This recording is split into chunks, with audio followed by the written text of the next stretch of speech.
Hello friends, and welcome back to the channel. If you're new here, my name is Alice.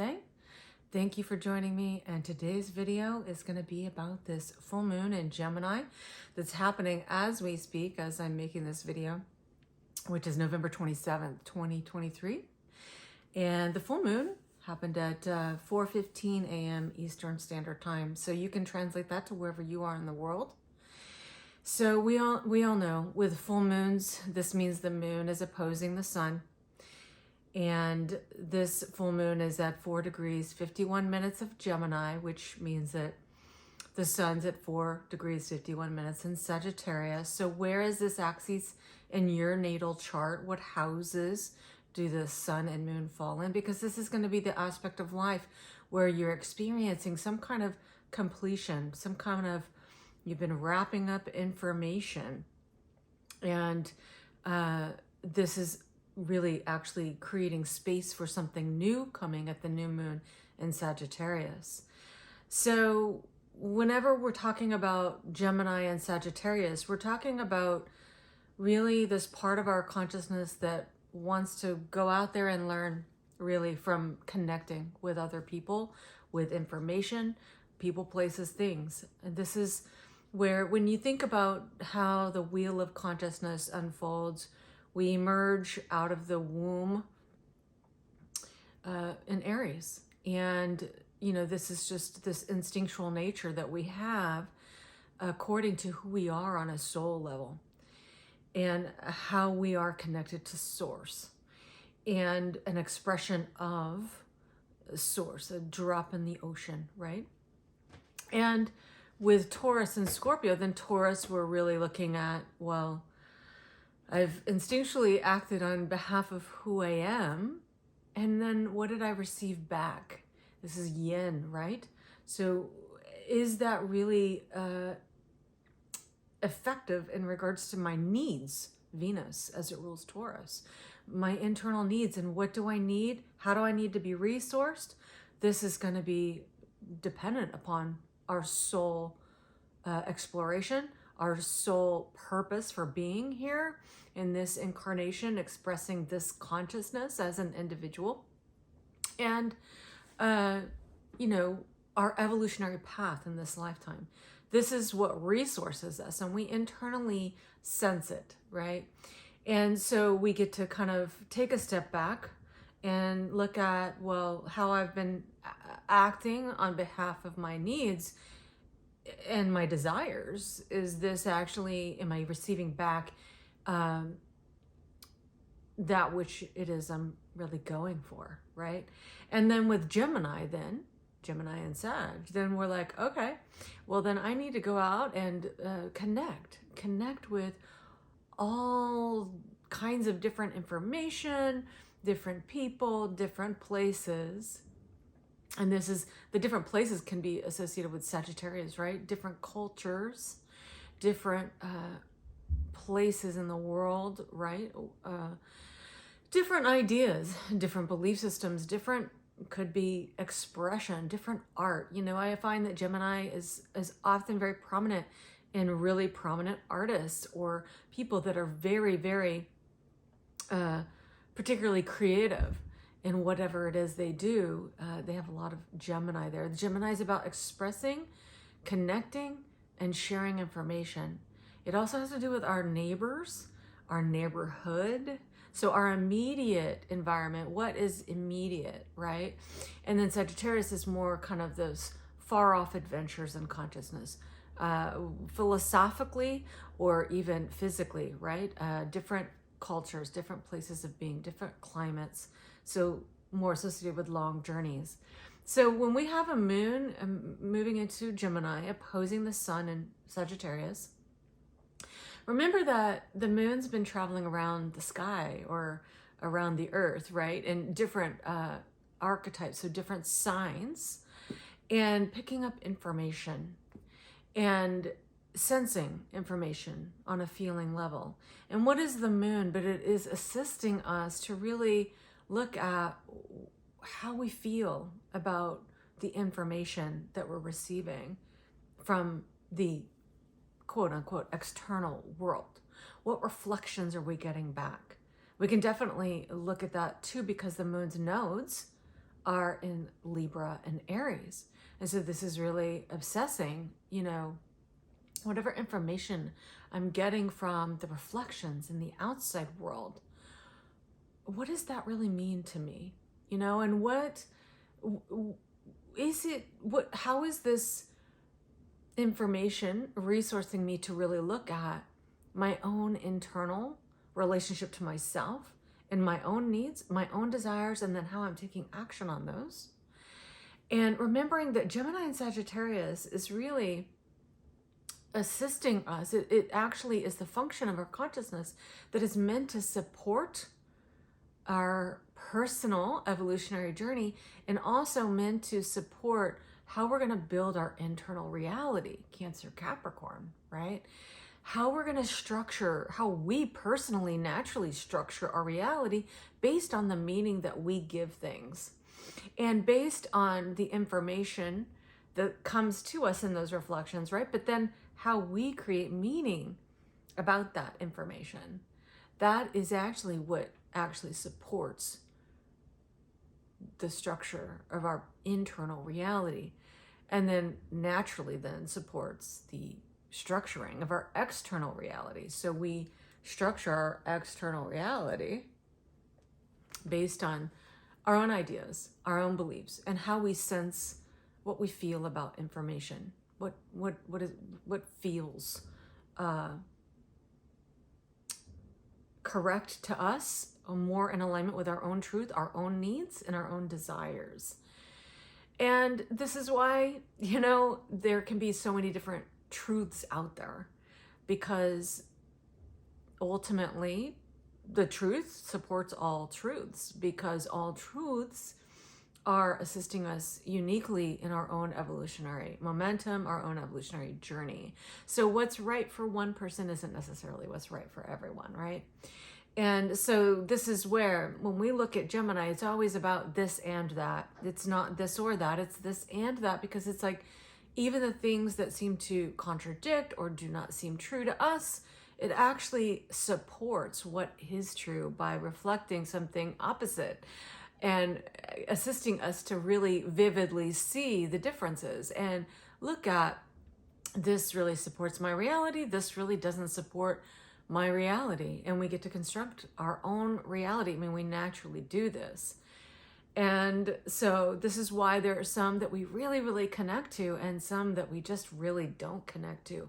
However, even that supports allowing us to see what we connect to, what we don't, what we value, what we don't, what is resourcing us, what is not resourcing us. And so the full moon in Gemini is very much about feeling like this, you know, how we've been connecting with others and people, places, things, what we see as other, how that supports our personal truth and moving forward.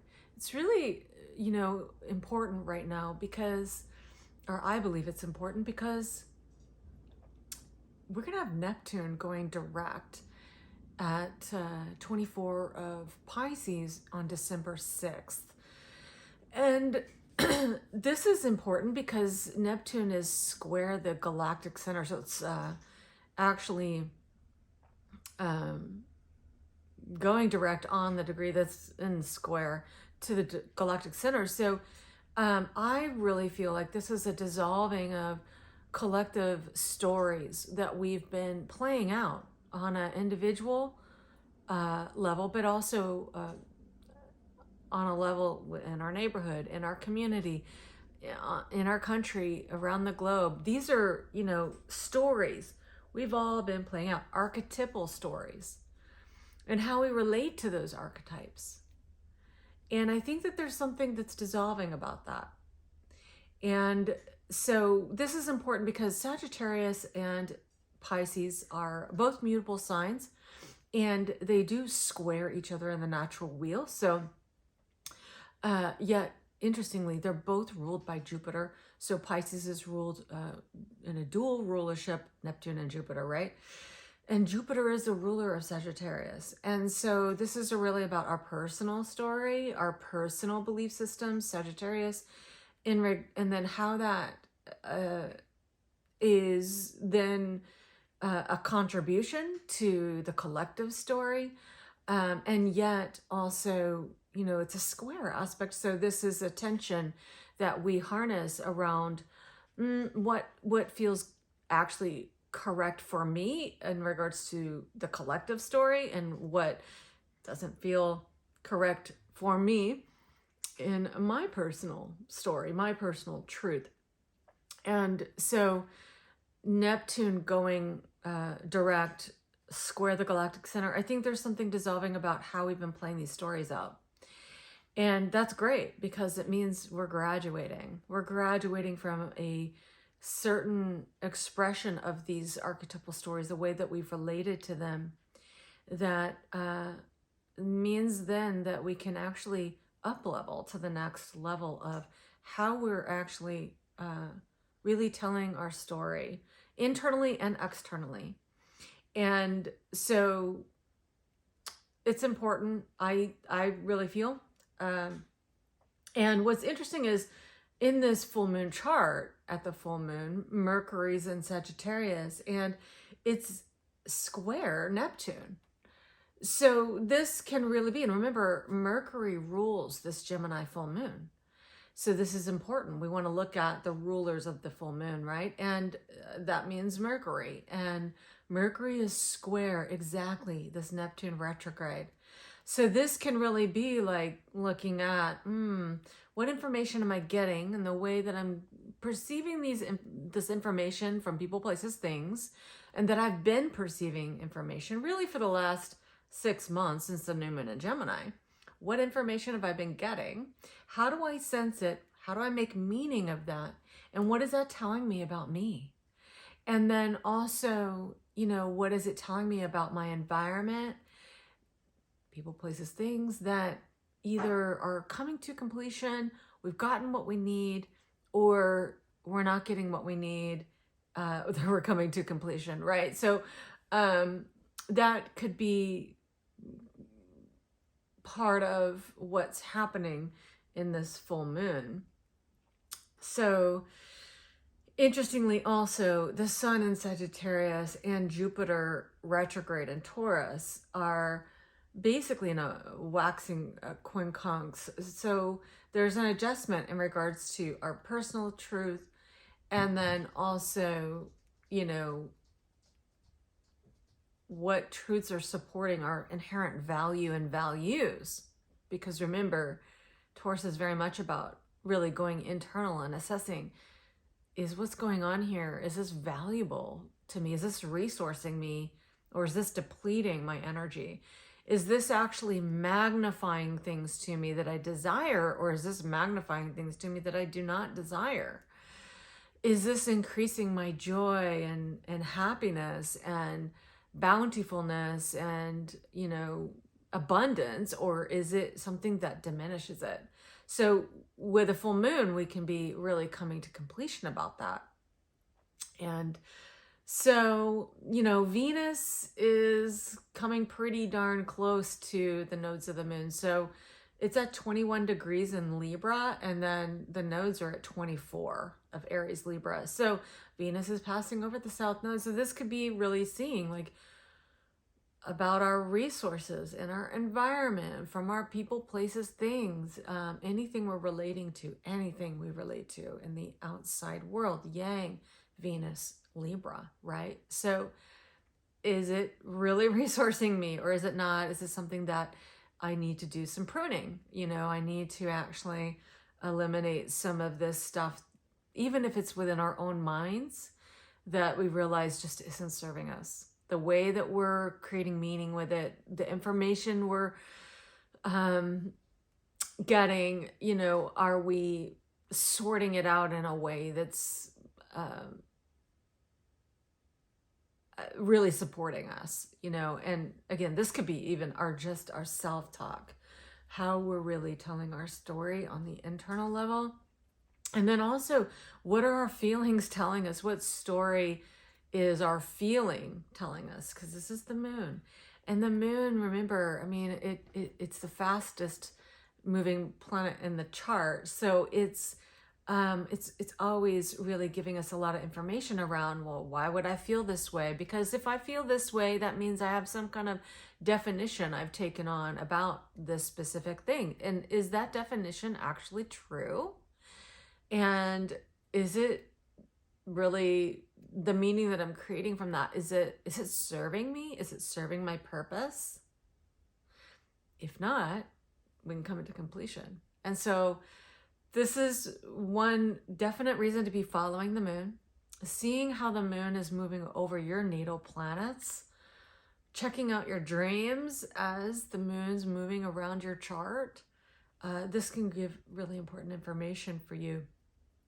But definitely working with the moon cycles is great in that regards, because you're always going to be given the opportunity to look at whatever I'm feeling, whatever I'm sensing in my environment. What is that really telling me about these ideas, perceptions, thoughts, definitions, beliefs I've taken on? Is it actually working for me, or is it not? So then we can go, okay, that might have served me at one time, but I'm done with that, because there's a more expansive way of looking at this. So this can be important at this full moon as well. Let's see if there's anything else I wanted to share with you.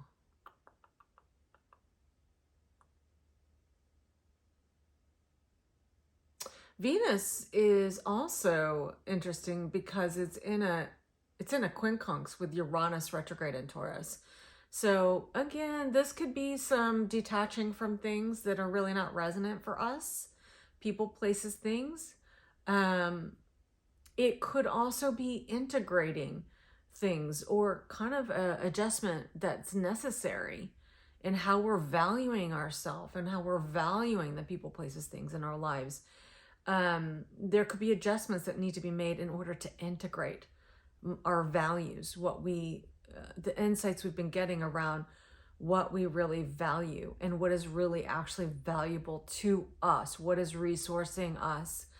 And so that's an interesting quincunx. A lot of quincunxes in this chart. And so there's a lot of adjustments to be made in this full moon. And really, ultimately, it's all to serve looking at our connections and what's actually, you know, what information we're getting, and then how we're creating meaning with the information. So Mars is, you know, still, it's in a waning square to Saturn that's fresh direct in Pisces. So this is, you know, if we've been taking some action according to what we really believe in at the moment, we could have been just finding ourselves having experiences where we couldn't quite move forward in the way we thought we were going to. And it could be about timing, you know, it could be about actually integrating a little bit more in regards to maybe information. And, you know, I think in some ways too, like looking at kind of where the collective is at right now, and maybe even some of the conditionings of the collective, we could be coming up against that. And then that assists us to go, well, do I believe that? Or is that something that I want to act on? Is that a conditioning that is supportive, or is it something that it creates parameters or boundaries that are actually restrictive, in the sense that it's not the direction I need to go in with this kind of information? Maybe there's a new direction or a little pivot we need to make in regards to how we actually really want to act on our own behalf, our own truths, and, you know, also recognizing that however it is that we are acting on those personal truths, that could have some kind of like there's a potential pressure that we weren't expecting, but is there to assist us to pivot in a way that's going to actually assist us to be more complete in our process and what we're building with those new beliefs. So something to keep in mind. So I hope this video is helpful for you. If you do feel so, please do like, comment, share, and if you feel inclined, subscribe or share with your friends or family, anyone you think that might get something out of this. It's much appreciated, and thank you so much for joining me, and I'll see you on the next video. I want to do a video about Neptune going direct, square the galactic center, so I'm going to do that. That'll likely be the next video, so keep on the lookout if you're interested, and I'll see you on the next one.